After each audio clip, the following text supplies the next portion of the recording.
Senator Manny Pacquiao has announced that PDP-Laban has expelled Party Vice Chair and Energy Secretary Alfonso Cusi.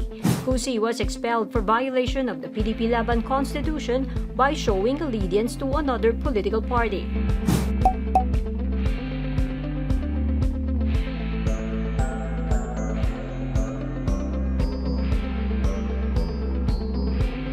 Pacquiao's PDP-Laban faction noted that Davao City Mayor Sara Duterte has opposed joining their political party.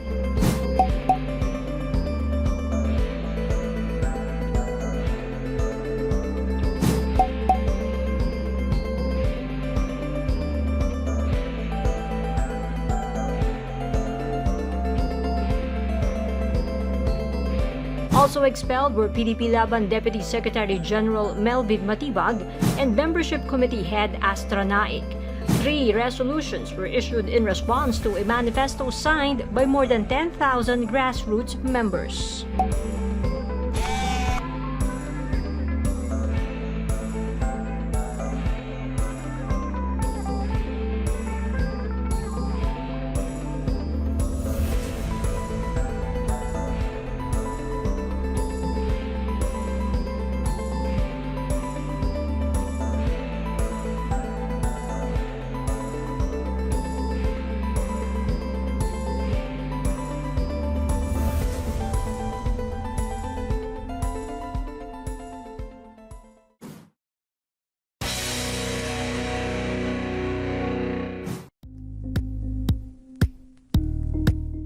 Thank you for watching Politico TV. Please like and subscribe to our channel for more videos.